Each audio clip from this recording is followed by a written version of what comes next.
자, 안녕하세요, 여러분. 면접중 대장입니다. 자, 이번 주 매식경 한번 진행을 해볼게요. 자, 오늘 기사 한번 살펴볼게요. 금융당국 가계대출 관리 강화에 은행들 대출 우대금리까지 폐지됐다. 아, 이게 무슨 말인가요? 아무래도 오늘 이슈는 금융권 취업을 준비하시는 분들한테 조금은 관심 깊게 이 내용을 좀 봐야 되지 않을까라는 소제목이네요. 자, 계속해서 지금 대출에 관련된 이슈들을 계속 다루고 있는데 이 이슈가 지금 상당히 시장에 굉장히 파급력이 굉장히 많이 퍼지고 있어요. 그리고 우리가 뭐 취준생이지만 현재 지금 대출이 굉장히 이슈이기 때문에 이러한 방향성 정도는 알아야지 여러분들이 혹시나 면접에서 질문을 받았을 때 당황하지 않을 수 있거든요. 그래서 그 내용부터 한번 볼게요. 일단 소제목만 딱 들어보더라도 뭐예요? 아, 지금 금융당국 현재 정부에서 가계대출 관리를 강화하고 있구나. 제가 수없이 매식경에서 반복했죠. 지금은 가계대출을 쪼이는 시기다. 왜? 왜?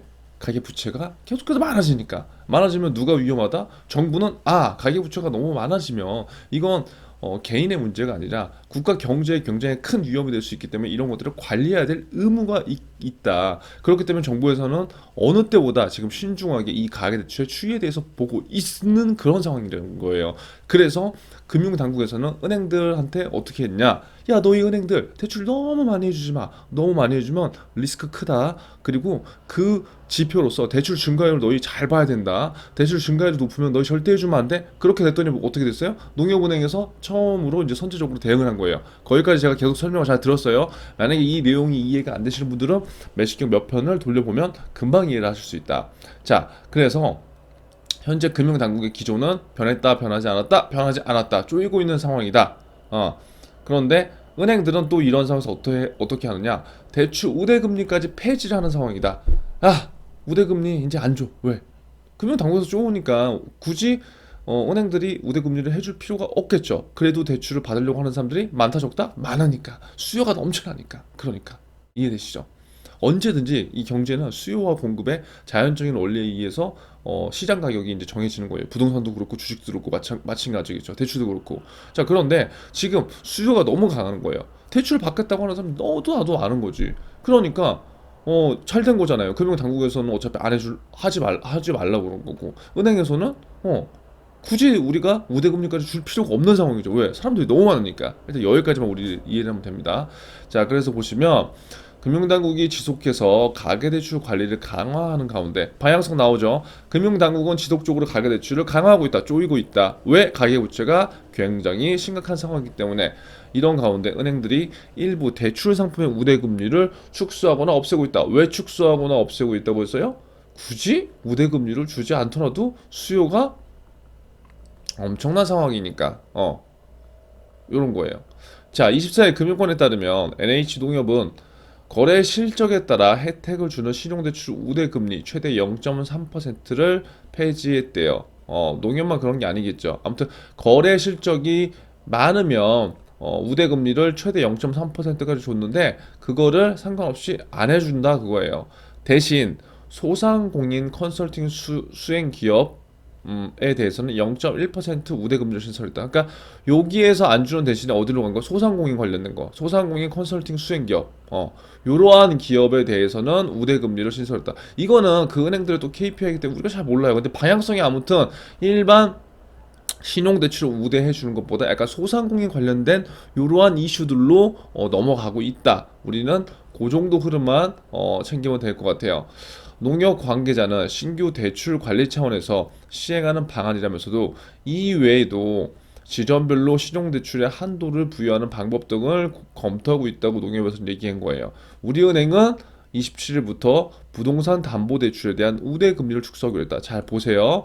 우리가 이 이슈를 토대로 해서 알 수 있는 것보다 자, 대출이라는 그 키워드는 지금 금융권에 공통적으로 갖고 가는 거잖아요. 그러니까 방향성은 보세요.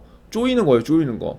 금융당국도 그렇고 은행도. 근데 여기서 지금 농협과 우리은행이 전략이 다르잖아요. 그럼 여기까지 방향성은 똑같다고. 이게 은행 산업의 방향성은 지금 똑같다는 거예요. 자, 우리가 지금 기업 분석을 하고 제가 여러분들한테 우리은행 기업 분석, 국민은행 기업 분석 자료 뭐 여기저기 다 주잖아요. 여러분들한테 떠먹여 드린다고 제가 하잖아요. 그거를 받아서 여러분들이 뭘 활용해야 되느냐? 그거는 그 은행의 이 은행의 가지치기 이슈라고요.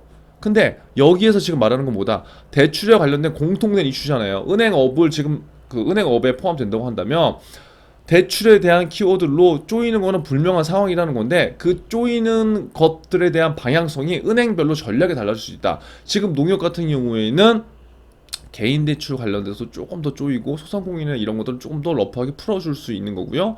지금 우리은행 같은 경우에는 부동산 담보 대출 우대금리를 축소하기로 했기 때문에 이 두 개의 은행의 전략이 다르다는 거예요. 그러니까 공통된 이러한 시장의 방향성은 똑같지만 세부적으로 접근하는 은행 간의 전략은 다르다. 이게 뭐다? 우리가 경쟁사를 분석하는 거죠. 예. 이게 기업 분석을 하는 주된 이유예요. 여러분들 면접 가서 써야 될 건 뭐다? 아, 대출을 그냥 줄이고 있다. 거기서 끝이 나면 안 됩니다. 그거는 시장의 분위기이기 때문에 내가 만약에 금융권을 준비한다, 은행을 준비한다고 한다면, 뭐 증권사를 준비한다고 한다면 그 시장이 어떻게 돌아가는지는 대부분 알고 있을 거라고요. 물론 모르면 정말 안 되죠. 알아야죠. 그런데 거기에서 내가 조금 더 면접 때 차별화를 갖고 가기 위해서는 뭐다? 그 기업, 그 은행, 그 증권사, 그 보험사, 그 공기업, 그 일반 기업의 내부적인 이러한 이슈들을 알아야지 내가 면접장에서 차별화될 수 있다는 것을 꼭 기억해야 돼요. 그래서 지금도 마찬가지로 대출이라는 키워드를 우리가 공통적으로 시장에서 갖고 가지만 농협은행 같은 경우는 소상공인에 관련된 거 그 이슈로 가는 거고요. 우리은행 같은 경우에는 지금 부동산 담보 대출에 대한 우대금리를 축소하기로 했다는 거예요. 그래서 이러한 방향성도 조금 다르기 때문에 여러분들 면접 준비를 할 때 이런 것들을 참고해 보시면 좋다. 그래서 주거용 오피스텔 담보대출과 월 생활의 고정대출 어쩌고저쩌고 나오는데 이런 세세한 내용은 여러분들이 몰라도 돼요. 방향성 정도만 알면 된다는 거예요. 자, 그래서 이들 부동산 담보대출 상품에 적용되던 감면금리 항목도 대폭 줄어든다. 그래서 뭐 어쩌고저쩌고 다 줄어든다는 거예요. 그래서 우리은행은 대출 취급이 중단되는 상황을 막기 위해 부동산 대출 한도를 지점별로 차등 부여에 관리하고 있다. 그래서 금융당국의 가이드라인에 따라 실수요자들을 위한 대출 지원을 지속할 거다라고 했는데 지금 그 금융권도 마냥 대출을 안 해주려고 그러는 게 아니에요. 금융당국의 가이드가 있기 때문에 그 가이드를 최대한 준수하면서 대출 지원을 해주겠다는 이런 방향성도 있기 때문에 우리는 이런 것들을 조금 살펴볼 필요가 있겠고요. 또 두 번째 기사는 바로 대출 한파에 대한 얘기예요. 한번 볼게요. 이게 무슨 얘기인지. 이어지는 기사들을 제가 지금 한번 갖고 와봤어요. 정부가 서민 실수요자를 위해 전세대출 규제는 풀었어요, 여러분. 그러니까 지금 대출을 계속 다 쪼은다고 했고 그 대출 중에서도 전세자금 대출이 문제가 굉장히 있었거든요. 왜냐면 전세는 우리가 투기를 위한 목적이 아니라 진짜 내가 거기서 살아야 되는 실수요자라고 판단하는 지표 중에 하나예요. 그런데 그 실수요자들이 만약에 대출을 묶어버린다고 한다면 어디 갈 데가 없잖아요. 그래서 이번에 정부가 전세 대출 규제를 지금 푸른 상황이에요. 그래서 그거를 여러분들이 알고 있으면 되고요.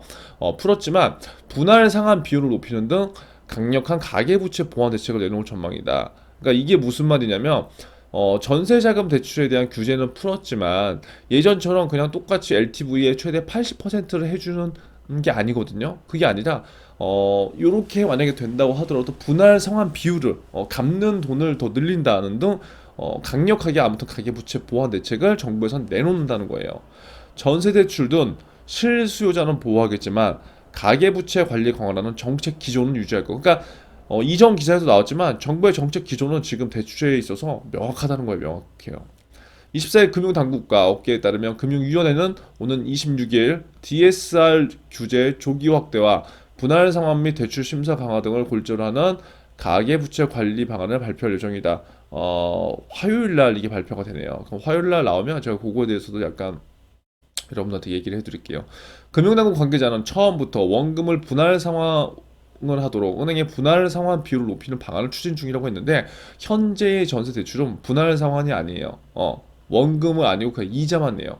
그래서 이러한 걸로 바탕으로 해서 우리가 전세자금 대출을 받아서 또 다른 투기라고 하면 그런데 또 다른 뭐 부동산을 사거나 그렇게 그런 게 지금 가능하거든요. 아직 여러분들이 이건 이해가 안 될 건데 제가 요거는 나중에 한번 풀어서 설명할게요. 결국 지금 어떠한 그 대책이 지금 마련되느냐? 정부에서는 대출을 계속해서 옥죄려고 하기 때문에 이자만 내면은 의미가 없다고 생각하고 전세 대출을 해주는 대신에 그 돈을 원금하고 같이 분할 상환해라. 이제 이러한 식으로 가계부채 대책을 26일로 발표할 예정이라고 하는 거예요. 어떻게 될지는 이제 나와 봐야 돼요. 그래서 제일 중요한 게 상환 능력 심사 강화 요거라는 거예요. 포커스가. 그래서 내주 발표 내용은 DSR 시행 시기를 앞당기는 게 문제, 제2금융권 가계부채 관리, 가계부채 관리의 질적인 측면, 뭐 이렇게 이제 줄어든다는 거죠. 그래서 여러분들이 이제 이런 기사들을 보면서 지금 여러분들이 NCS나 경제 필기에서 나오는 DSR 이 용어 많이 들어봤잖아요. 이 DSR이 뭔가 소득 대비 갚아야 원리금을 뜻하는 거잖아요. 그런 것들을 이 신문 기사를 읽어보면서 하나씩 적용을 시켜보는 게 좀 좋을 것 같아요. 그리고 여기 LTV라는 단어도 나오고요.